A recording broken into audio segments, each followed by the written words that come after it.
السلام علیکم، میں ہوں فرحت عباس شاہ، آپ دیکھ رہے ہیں لاہور ٹی وی۔ فیصلہ کن جنگ کی تیاری ہو گئی ہے۔ مختصر سی ویڈیو ہے، ذرا غور سے سنیے گا، اس کو آخر تک دیکھیے گا، بالکل مختصر ہے۔ فیصلہ کن جنگ کی تیاری کر لی گئی ہے۔ پی ٹی آئی میں ایک مخصوص حلقہ ہے جو مسلسل اپنے لیڈر کو اور لیڈرز کو قائل کرنے پر تلا ہوا تھا کہ سارے فساد کی جڑ اسٹیبلشمنٹ ہے، اور وہ اسٹیبلشمنٹ جو امریکہ کے کسی چپڑاسی کے آئے ہوئے پیغام یا سائفر پر پورے ملک کا تختہ الٹ دیتا ہے، ایک ہلکے سے اشارے پر پوری حکومت کو اٹھا کے باہر پھینکتا ہے اور ملک کا معاشی نظام مفلوج کر کے رکھ دیتا ہے۔ اور یہ آج سے نہیں ہے، جب سے پاکستان بنا ہے ان کا یہ وتیرہ ہے کہ جیسے ہی اشارہ آتا ہے حکومت اتھل پتھل کر کے ملک کو معاشی تباہ حالی کی گہرائیوں میں پھینک دیتے ہیں۔ اور یہ سارے نہیں ہیں، ان میں چند لوگ ہوتے ہیں جو اعلیٰ عہدوں پر بیٹھ کر اختیارات استعمال کرتے ہیں، طاقت استعمال کرتے ہیں، اور اداروں کو بھی یرغمال بنایا ہوا انہوں نے۔ صرف یہ کیا، اس میں سوال یہ اٹھایا گیا، جو میٹنگز ہوئیں اس میں سوال یہ اٹھایا گیا کہ کیا کسی ایک آدمی کو، دو آدمی کو یا چار لوگوں کو جو بڑی سیٹوں پر بیٹھے ہوں، جو بڑے اختیارات رکھتے ہوں، کیا ان کو حق پہنچتا ہے کہ وہ آپس میں بند کمروں میں بیٹھ کر فیصلے کریں اور ملک کی تقدیر سے کھیلیں، ملک کے نصیبوں سے کھیلیں؟ 25 کروڑ عوام کو یرغمال بنا کے رکھنے والوں سے ٹکرائیں گے؟ یہ ادارہ نہیں ہے، یہ لوگ ہیں، افراد ہیں۔ ادارے اور افراد کو علیحدہ کریں گے، افراد کو ٹارگٹ کریں گے اور ان سے ٹکرائیں گے۔ لا الہ الا اللہ کا میسج، مشن اور نظریہ لے کر چلیں گے اور اللہ کے راستے میں جہاد کریں گے، اور اللہ کے راستے میں جانوں کی قربانیاں دے کے بھی اپنے ملک کو یرغمال ہونے سے بچائیں گے۔ اور ان کو تاوان جو یہ مانگنے آ جاتے ہیں، ہر 4 سال بعد، 3.5 سال بعد تاوان مانگنے آ جاتے ہیں، قوم کو یرغمال بناتے ہیں پہلے اور پھر تاوان مانگتے ہیں۔ اب یہ تاوان نہیں دیا جائے گا، بلکہ اس یرغمالی سے اپنے ملک کو نکالا جائے گا۔ یہ فیصلے کر لیے گئے۔ اس کی وجہ یہ ہے کہ عمران خان اسی واقعے سے، اسی المیے سے، اسی رسک سے بچنا چاہتا تھا، لیکن اس نے کہا کہ میں نے اللہ کے حکم کے مطابق بار بار فیصلہ، بار بار ان کو مشورہ دیا ہے، بار بار رہنمائی کی ہے، بار بار ان کو سمجھاتا رہا ہوں کہ آپ یہ کام نہ کریں، آپ یہ کام نہ کریں،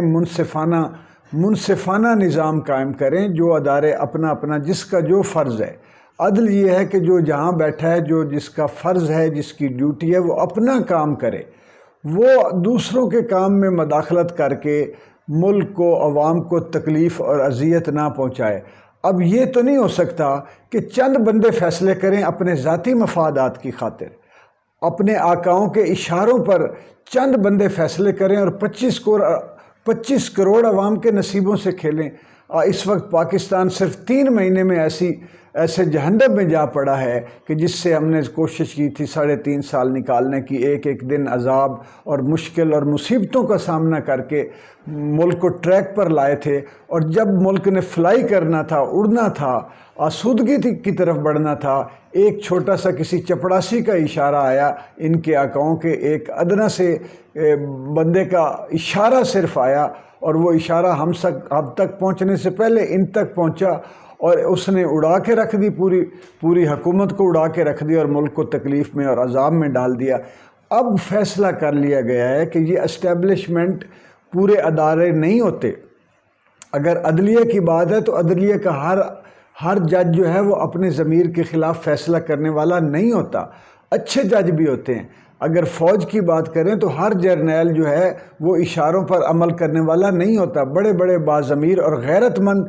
جرنیل پاکستان کو اللہ تعالیٰ نے دیے ہیں۔ تو ایسے لوگ جو ہیں، اور جو سیاستدان بھی جو ہیں، اچھے سیاستدان بھی پڑھے ہیں، اچھے لوگ بھی پڑھے ہیں، جن کو کبھی اچھا پولیٹیکل انوائرمنٹ ہی نہیں دیا گیا، جن کو بتایا یہ گیا ہے کہ ہماری غلامی کرو گے، ہماری اطاعت کرو گے تو اقتدار میں آؤ گے، ہماری اطاعت اور ہماری پیروی نہیں کرو گے، ہمارے اشاروں پر نہیں کھیلو گے، ہماری مرضی کے مطابق نہیں چلو گے تو ساری زندگی ایڑیاں رگڑ رگڑ کر مر جاؤ گے۔ لیکن حکومت میں اور اقتدار میں نہیں آ سکتے، تم سیاست اگر خدمت سمجھ کر کرنا چاہتے ہو تو ضرور اپنی جگہ پہ رکھو، اپنے دل میں رکھو، لیکن ہمیں ہمارے اشاروں کے مطابق چلنا ہوگا۔ اشاروں پر تگنی کا ناچ نچانے والوں نے سیاست کے ادارے کو بھی برباد کیا،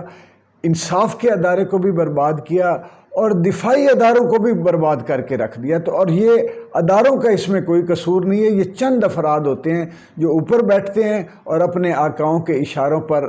چلتے ہوئے اپنے ذاتی مفادات کی خاطر، اپنی انا کی خاطر اپنے ضمیروں کو سودا کر کے پورے ملک سے کھلواڑ کرتے ہیں۔ یہ بھی مشورہ ہوا کہ 25 کروڑ عوام میں سے کتنے لوگ ہوں گے کہ جو چاہتے ہوں گے کہ اسٹیبلشمنٹ کی جو مرضی مسلط ہو جائے، ہم راضی برضا ہیں۔ اللہ تعالیٰ کا حکم یہ ہے کہ جہاد کریں، اور خاص طور پہ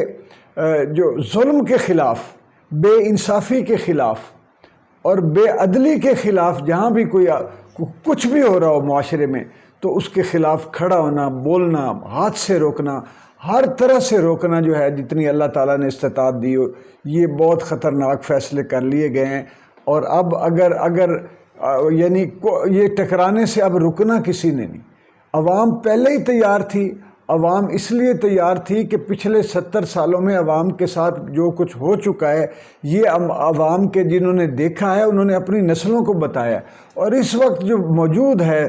بچہ ایک چھوٹا سا بچہ کیوں ان کو رستے سے جاتے ہوئے وہ کیمرہ اٹھاتا ہے، ان کو دیکھتا ہے اور چور چور کے نعرے لگانے شروع کر دیتا ہے، اس لیے کہ بچوں کو یہ پتہ چل گیا ہے کہ چور کون ہے، اور یہ چور ہی ہیں جنہوں نے ہمارے ملک کو آدھا کر کے رکھ دیا، خالی کر کے رکھ دیا۔ اور بھی بہت ساری باتیں ہوئی کہ جو پچھلا ملک ٹوٹا کیسے، اس میں کیا سیاستدانوں کی غلطی تھی، یا یہی اسٹیبلشمنٹ تھی غلط فیصلے کرنے والی، یا خان کون تھا،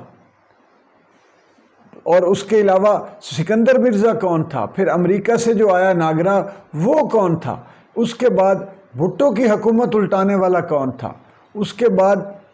جتنی حکومتیں آئیں بے نظیر کے پھٹے الٹانے والے کون لوگ تھے۔ تو یہ ساری یہ باتیں جو ہے وہ ڈسکس ہو رہی ہیں، اور نتیجہ یہ ہے کہ اصل فساد کی جڑ جو ہے وہ اسٹیبلشمنٹ ہے، اور اب وقت آ گیا ہے کہ اگر اب نہ ٹکرائے، اب ملک کو واگزار نہ کرایا، ان کے قبضے سے ملک کو رہا نہ کرایا، ان 4 10 20 لوگوں کے قبضے سے عوام کو رہا نہ کرایا، تو پھر شاید زندگی میں نہ زندگی ہمیں معاف کرے گی، نہ ہمیں تاریخ معاف کرے گی، اور پھر شاید اس کے بعد موقع نہیں آئے گا۔ یہ فیصلے کر لیے گئے ہیں، میں نے آپ کو اطلاع دے دی ہے، اور میں یہ چاہوں گا کہ یہ میری ویڈیو جو ہے وہ لوگوں تک پہنچے، اور خاص طور پر صاحبان بشت و کشاد تک پہنچے، اہل اقتدار تک پہنچے، طاقتور طبقوں تک پہنچے۔ شاید وہ یہ سوچیں کہ ملک کو اس ٹکراؤ سے اور اس جلاؤ گھراؤ سے بچایا جائے۔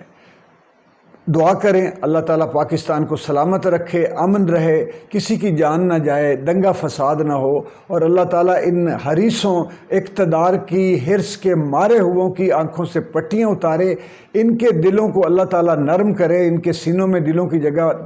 اب صرف پتھر ہیں، اور پتھر بھی وہ جو صرف اپنا لالچ، اپنا اقتدار اور اپنی حرص و ہوس کو فلفل کرنے کے علاوہ کچھ نہ سوچ رہے ہیں، نہ محسوس کر سکتے ہیں، صرف اور صرف عوام کو دھوکہ دیتے ہیں، عوام کے ساتھ فریب کرتے ہیں، عوام کی آنکھوں میں دھول جھونکتے ہیں، اور اپنے فائدے اٹھا کے ملک کو لوٹتے ہیں اور باہر نکل جاتے ہیں۔